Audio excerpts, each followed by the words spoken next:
This is Brother Kevin, and we're in our fourth elementary principle in the doctrine of Christ, which is called the laying on of hands, the ministry of impartation, which is transference. Now we see in the scriptures, all of these people participated in this. Men like Isaac, Jacob, Moses, Christ, and the apostles. And there are many more that I haven't named. There's no stranger to the Christian experience. The power of blessing, healing, consecration, and much more can be transferred through our hands, like in the blessing of a baby, or healing, or consecration, dedication to a work or ministry. Understand that everything that we experience in church today is not necessarily the standard. We have to go to the Word. And when you look at the Word, you will see the laying on of hands quite often in the scriptures, both Old Testament and New Testament.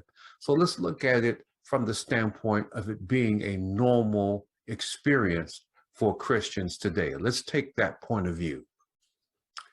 Now let's take a look at Habakkuk chapter 3, verse 4. Now Habakkuk's talking about God. His brightness is like the sunlight. He has bright rays flashing from his hand. And there in the sunlight splendor is the hiding place of his power. Now, I don't know what his hand, the God's hand, looks like, but let's take a look at Genesis 1:26, and let's see what God might be showing us.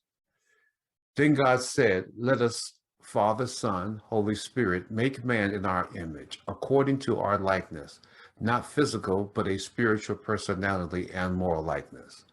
And let them have complete authority over the fish of the sea and the birds of the air, the cattle, and over the entire earth, and over everything that creeps and crawls on the earth.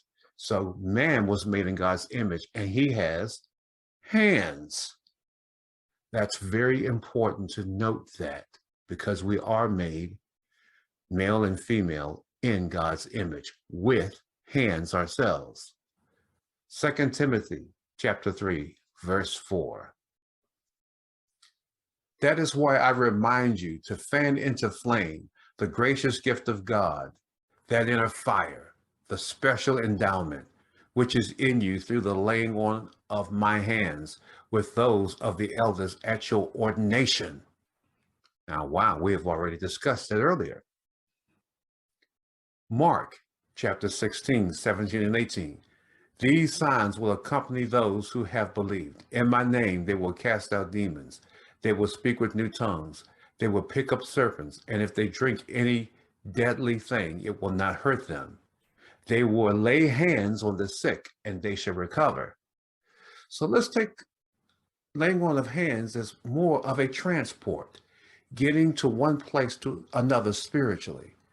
Or maybe like in a situation of a TV where the laying of hands can be a transmission of revelation or signal. Or how about this?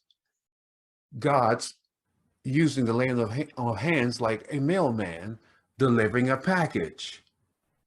If we see the laying on of hands as transference, we'll look at it as God's delivery service for the church.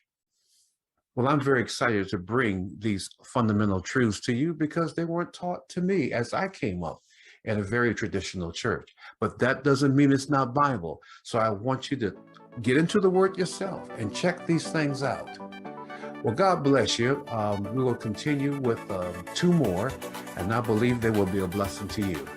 Bye-bye now.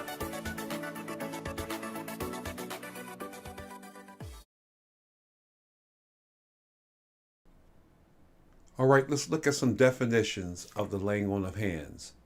We're looking at 2 basic areas which are related. 1, transference.